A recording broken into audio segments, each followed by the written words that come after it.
한국 인터넷에서 많이 공유되는 공포썰 중 하나는 미묘한 아파트 이야기입니다. 이 이야기는 어느 평범한 현대식 아파트에서 시작됩니다. 한 젊은 부부가 결혼을 하고 나서 서울 외곽에 새로 건축된 아파트로 이사를 가게 됩니다. 그 아파트는 최신식 시설의 전망도 좋아서 많은 사람들이 살고 싶어하는 곳이었지만 막상 이사 온 후로부터 이상한 일들이 벌어지기 시작합니다. 부부는 첫날 밤부터 이상한 소리를 듣습니다. 마치 벽 너머에서 뭔가 긁는 듯한, 그리고 때때로 누군가 말다툼을 하는 듯한 소리가 들려왔지만 주변 이웃들에게 물어보면 모두들 조용히 살고 있다는 것입니다. 처음에는 그냥 신경 쓰지 않기로 했지만 날이 갈수록 소리는 더욱 또렷하고 강하게 들리기 시작합니다. 소리 때문에 잠을 설친 날이 많아졌고 이들은 점점 지쳐갔습니다. 그러던 어느 날 밤 남편은 소리가 나는 방향을 찾아보겠다고 마음먹습니다. 소리가 가장 크게 나는 벽 쪽으로 귀를 대고 듣다 보니 정말로 벽 너머에 누군가 있는 것처럼 느껴졌습니다. 결국 참지 못하고 벽에 귀를 대고 누우세요? 라고 물었습니다. 순간 소리가 멈추더니 희미한 속삭임으로 도와줘. 라는 소리가 들리는 게 아니겠습니까? 남편은 깜짝 놀라 뒤로 물러났고 아내에게 이 사실을 알렸습니다. 아내도 처음에는 그 이야기가 믿기지 않았지만 이후 몇 번이고 같은 일이 반복되면서 그녀도 점점 불안해졌습니다. 부부는 해결책을 찾기 위해 아파트 관리사무소와 상의하게 되었고, 관리사무소에서는 그 벽은 다른 집과 인접한 벽이 아니며 보통은 구조상 아무것도 없을 위치라는 설명을 들었습니다. 이상함을 느낀 부부는 점점 더 두려워지기 시작했습니다. 며칠 후 아파트 커뮤니티 모임에서 이들은 이 상황을 이야기하게 되었고, 그제야 그들이 살고 있는 동에는 원래 독신 여성 한 명이 살았는데 어느 날 아무런 말도 없이 사라졌다는 이야기를 들었습니다. 경찰이 그녀의 실종 사건을 조사했지만 아무런 단서도 찾지 못해 사건은 미궁에 빠졌고 이후 그 집은 재빨리 팔렸습니다. 부부는 자신들이 그 미스터리한 사건의 연장선상에 있는 것은 아닌지 걱정되었습니다. 그날 밤 남편은 도저히 잠을 잘 수 없어서 거실에 앉아 소파에 기대어 창밖을 바라보고 있었는데 창문에 살짝 비치는 자신의 모습 위로 또 다른 형체가 겹쳐져 보였습니다. 그것은 처음 보는 여성이었고 그녀는 슬픈 눈빛으로 그를 바라보고 있었습니다. 남편은 깜짝 놀라 다시 보았지만 이미 그 모습은 사라져 있었습니다. 공포에 질린 부부는 다음 날 아침 바로 그 아파트를 떠나기로 결심했습니다. 짐을 서둘러 챙기며 그들이 남기는 것은 단지 물리적인 공간이 아니라 그 불길한 기운과 과거의 잔상이라는 생각에 빠졌습니다. 이사 트럭이 도착하고 모든 짐이 옮겨진 후 그들은 다시는 그 아파트를 돌아보지 않기로 맹세했습니다. 이후 그 아파트는 수년간 비어 있었고 사람들이 그 아파트에 대한 소문을 듣게 되면서 점차 기피 대상으로 전락하게 되었습니다. 그리고 시간이 흐르면서 그 아파트는 타인의 기억에서 점점 잊혀졌고 이제는 흉가처럼 변해버렸다는 이야기입니다. 사람들은 그 이야기를 들을 때마다 서늘한 기분이 들어 밤늦게까지 그 일대를 피해 돌아가곤 했습니다. 두 번째 이야기. 나는 최근에 이사한 서울 외곽의 작은 빌라에서 이상한 사건을 겪었다. 친구들은 모두 신축 아파트로 이사해 편안히 사는 반면 나는 경제적 사정 때문에 서울 외곽의 오래된 빌라를 선택할 수밖에 없었다. 비록 오래된 건물이긴 했지만 주변 환경이 조용하고 집세가 저렴했기 때문에 나름 만족하며 살고 있었다. 이사는 무사히 끝났고 나는 새 집에서의 첫날 밤을 맞았다. 피곤함에 지쳐 침대에 누워 깊은 잠에 빠졌지만 한밤중에 이상한 소리에 잠에서 깼다. 마치 누군가 복도를 천천히 걸어 다니는 듯한 발자국 소리가 들렸다. 나는 밤중에 일어날 일이 거의 없어 처음에는 바람 소리나 건물의 소음이라고 생각하며 다시 잠들었다. 그러나 매일 밤 그 발자국 소리는 계속되었고 점점 소리는 더욱 명확해졌다. 복도에서 울리는 그 소리는 내 방 쪽으로 천천히 다가오는 것처럼 느껴졌다. 어느 날 밤 나는 좀 더 분명한 소리를 듣게 됐다. 그것은 분명히 나무 마룻바닥을 긁는 소리였다. 누군가 신발을 질질 끌며 벗고 있었다. 무서움에 떨린 나는 도저히 잠을 이룰 수 없었고 다음 날 아침 이웃에게 이 이야기를 전했다. 이웃은 착잡한 표정으로 나에게 몇 년 전 이 빌라에서 발생한 사고 이야기를 들려주었다. 오래된 이 빌라의 5번째 층에서 한 여성이 불행한 사고로 세상을 떠났고 그 사건 이후로 이 집에서는 이상한 소리가 아침과 저녁에 들리기 시작했다고 했다. 아무도 그 원인을 밝혀내지 못했으며 비슷한 이유로 이웃들이 줄줄이 이사를 갔다고 했다. 처음에는 나 역시 이사를 고려했지만 차마 경제적 사정을 무시할 수 없었다. 그러던 어느 날 밤 늘 들리던 그 발자국 소리가 이번에는 문 밖에서 멈춘 것 같았다. 순간 긴장감이 온몸을 휘감았고 나는 한동안 꼼짝없이 침대에 누워 숨을 참았다. 그리고 조용히 방문의 쪽문 구멍을 통해 밖을 살폈다.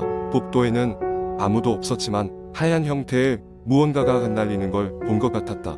그때 갑자기 문이 천천히 열리기 시작했다. 내심 불빛을 들까 고민하던 내 손은 벌벌 떨렸고 깊게 들이쉬는 내 숨소리조차도 내 귀에는 굉장히 크게 들렸다. 문이 완전히 열리고 나서 내 눈앞에 선명하게 나타난 것은 차가운 공기와 함께 드러난 여성의 희미한 형체였다. 그녀는 나를 정확히 바라보고 있었으며 갑자기 느껴지는 슬픈 감정에 나는 얼어붙어 버렸다. 밤새도록 그녀의 형체는 나를 지켜보듯 서 있었다. 나는 도저히 침대에서 움직일 수 없었고 시간이 지나 새벽 햇살이 스며들 무렵 여성의 형체는 서서히 사라졌다. 그날 이후로 이상하게도 발자국 소리는 더 이상 들리지 않았지만 나는 여전히 그 형체의 차가운 시선을 잊을 수 없었다. 다른 집으로 이사를 고려하고 있지만 그날 후로는 이상하게도 나쁜 일이 생기지 않아요. 문제로 인해 이사하는 것이 쉽지는 않다. 나는 여전히 그날의 공포를 기억하며 그녀가 무엇을 원했을지 그리고 왜 나에게 그런 모습을 보였는지에 대해 고민하며 지내고 있다. 그 이야기는 여전히 내 머릿속에 선명하며 이 빌라를 떠나는 그날까지 아마 잊지 못할 것 같다. 세 번째 이야기. 수지와 그녀의 친구들은 바쁜 도시 생활에서 잠시 벗어나 휴식을 취하기 위해 한적한 시골 마을로 여행을 떠나기로 했다. 이 마을은 자연 경관이 아름답고 조용한 곳으로 유명했으며 평소 인터넷에서 볼 수 있는 시끌벅적한 공포의 이미지와는 전혀 상반되는 분위기를 가지고 있었다. 도착한 첫날 그들은 마을 외곽에 있는 작은 민박집에 머물기로 했다. 주인 할머니는 친절했지만 어느 순간 그녀의 표정이 어딘가 모르게 불안해 보였다. 수지는 그 점이 조금 마음에 걸렸지만 여행의 흥분을 더 앞세우기로 했다. 그날 저녁 민박집 근처 산책로를 따라 걷던 중 수지는 길 옆에 버려진 오래된 저택을 발견했다.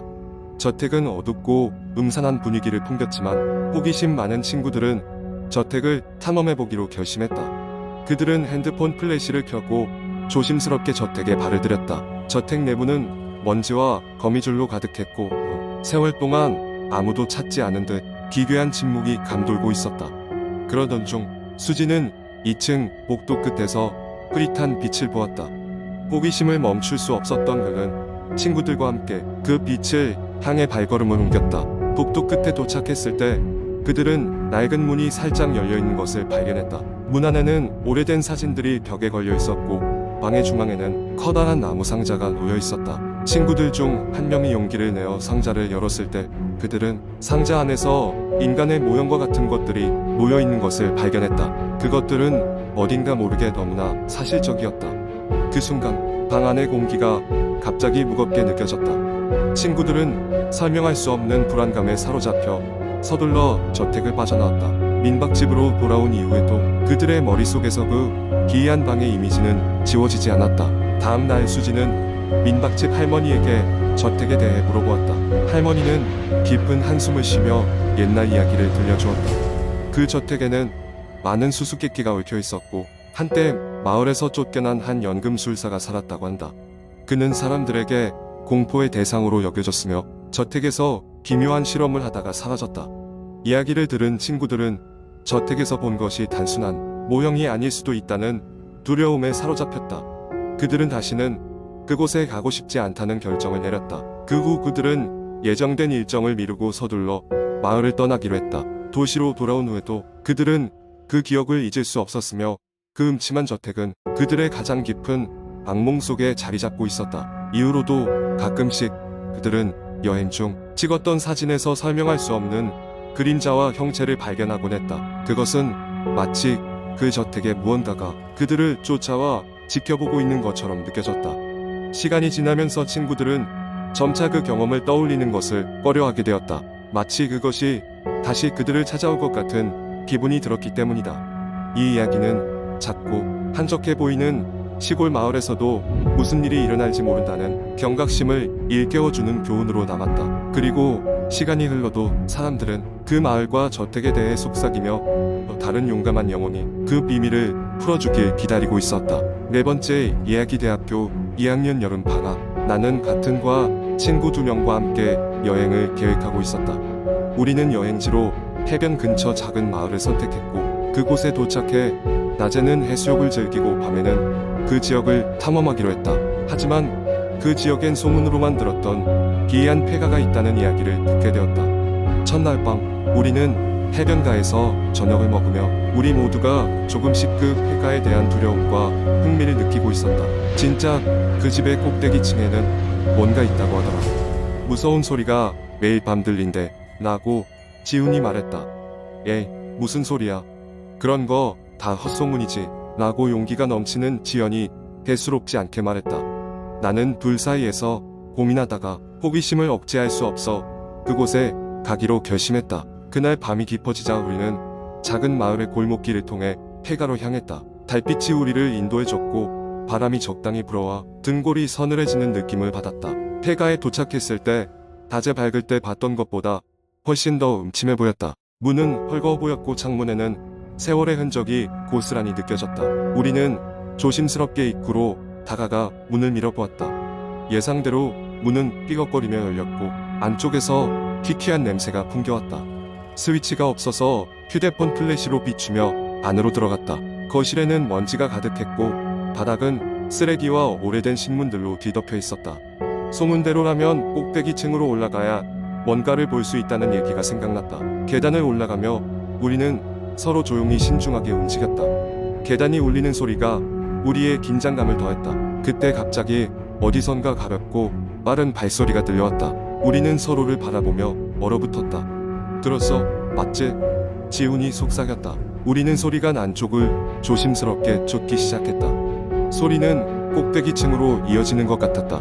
꼭대기층에 도착하자 복도에서 이상한 그림자가 얼핏 움직이는 것을 볼 수 있었다. 우리는 숨을 죽이며 그곳으로 다가갔다. 그리고 문을 열었을 때 충격적인 광경이 우리를 기다리고 있었다. 낡은 방의 중앙에는 누군가가 그려놓은 이상한 그림과 함께 오래된 촛불이 반쯤 타들어가고 있었다. 뭐야 이거?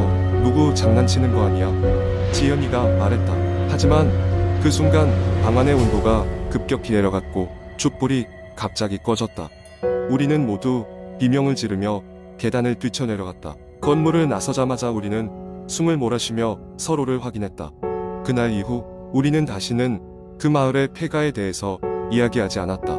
다만 그날 우리가 본 것과 느꼈던 그 이상한 기운은 아직도 우리를 불편하게 했다. 시간이 지나도 그 집에 대한 소문은 여전했고 다른 사람들도 비슷한 경험을 했다는 이야기를 계속해서 전하고 있었다. 그날의 기억은 오랫동안 우리 곁을 맴돌았고 우리는 그것을 잊을 수 없었다. 누군가는 단순히 우연의 일치라 말할 수도 있지만 우리는 그곳에 무언가 다른 것이 있었다고 믿는다.